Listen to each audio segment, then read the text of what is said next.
문제가 조금만 길어지면 풀지 않아서 고민이신가요? 문제집만 수십 권 사서 풀리고 있지는 않으신가요?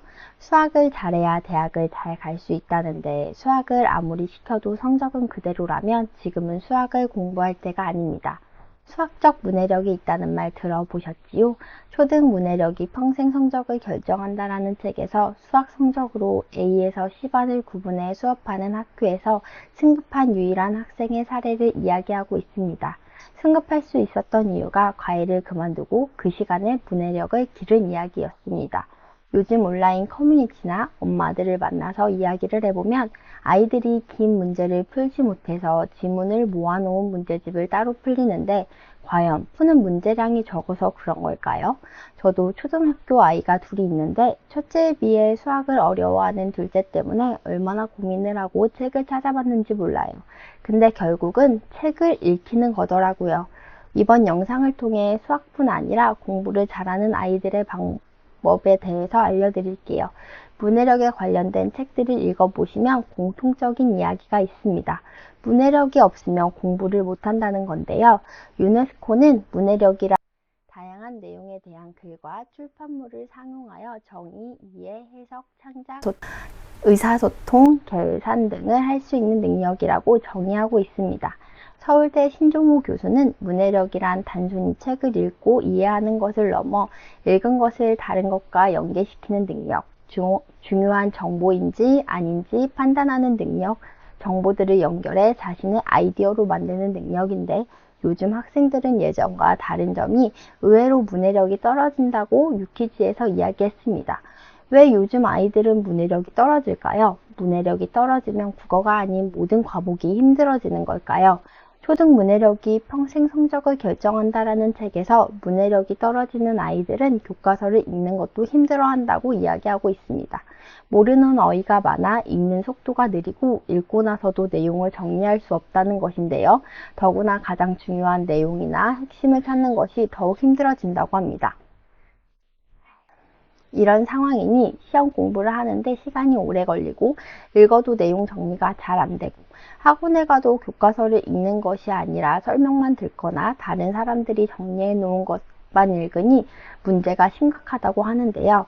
중학교 교실에서 선생님이 얼굴이 피다라는 뜻을 물어보니 제대로 말하는 아이가 없었고 나온 대답이 얼굴에서 피가 나다 또는 다쳤다 였다고 합니다.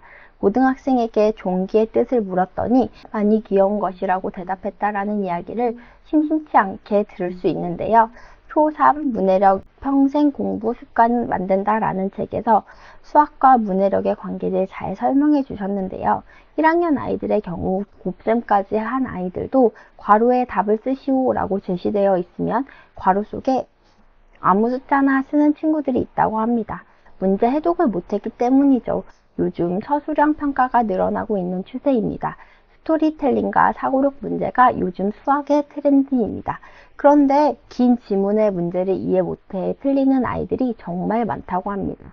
개념 원리, 연산에 자신 있는 아이들도 꽤 많이 틀립니다. 비단 수학만의 문제가 아닙니다. 사회와 과학, 영어도 마찬가지입니다. 사회교과는 서로 복잡하게 얽혀있는 사회 현상을 배우기 때문에 문해력이 필수이며 과학교과는 실험 설계 및 결과를 하나의 과정으로 이해하는 데 문해력이 필요합니다. 영어는 국어와 마찬가지로 언어이고 우리말과 어순이 달라 발전된 문해력이 필요합니다. 문해력은 모든 교과와 관련 있는 우리 아이 학습의 필수 조건입니다. 수학을 잘 풀리고 싶으시다면 책을 읽혀야 합니다. 어휘 공부도 좋고 독해 문제집을 풀리는 것도 좋지만 문맥적 의미를 알기 위해서는 책을 읽는 것이 중요합니다. 또한 책을 읽으면 이해력이 좋아집니다. 책을 읽는다는 것은 길이와 상관없이 전개되는 내용의 흐름을 이해하는 것이기 때문입니다. 내용을 읽고 나라면 어떻게 하겠는가? 오늘의 나와는 어떻게 다른가? 나의 생각을 정리하고 비판적 사고의 과정이 바로 문해력입니다. 책을 읽히면 읽는 힘이 강해집니다. 어떤 지문을 줘도 읽어내는 힘은 책을 통해서만 가능합니다. 책을 좋아하는 과정은 단순히 학원 1년 다닌다고 생기지 않습니다. 꾸준히 2, 3년 책을 읽어주고 함께 하다 보면 책의 재미를 느끼고 읽는 것을 좋아하게 됩니다. 어떤 지문이든 읽어내는 힘이 생기고 그게 최상의 문제를 푸는데 많은 도움을 주게 됩니다. 수학 선생님과 상담을 하는데 요즘 아이들은 문제가 조금만 길어지면 읽지도 않고 별표를 친다고 하더라고요. 지문을 읽는 힘이 생기면 지문이 조금 길어지더라도 읽고 풀어내는 힘이 생깁니다. 국어를 잘하는 아이가 이깁니다에서 보면 강남의 유명 고등학교 교장 선생님의 전공이 수학이신데 그 교장 선생님이 하셨던 말씀이 강남 대치동, 도곡동, 역삼동 학생들이 가장 취약한 과목이 국어다. 그렇지만 가장 중요한 과목도 국어다. 그러므로 어려서부터 독서를 꾸준히 해야 하고 중학교 1학년까지는 가장 염두에 두는 것이 독서여야 한다고 했다고 합니다. 사실 책을 읽는다고 학원을 다니는 것처럼 아웃풋이 보이지 않을 수 있습니다. 하지만 엄마가 뚝심을 가지고 계속해서 함께 책을 읽어준다면 어떤 학원보다 좋은 아웃풋을 낼 거라고 저는 확신합니다. 저는 첫째가 10살입니다.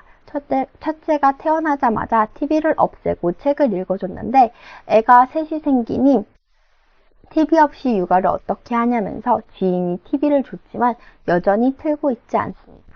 뇌과학자들도 뉴스에서도 많이 나오지만 책을 볼 때와 영상을 볼 때 전두엽의 활성화가 다르다는 실험이 많이 나왔습니다. TV를 없애면 아이들과 하루 종일 놀아줘야 할 것 같아 뭘 해줘야 할지 모르겠지만 집에 책, 교구, 보드게임 등을 비치해 두면 혼자 책 읽는 아이, 혼자 보드게임 하는 아이들을 볼 수 있습니다.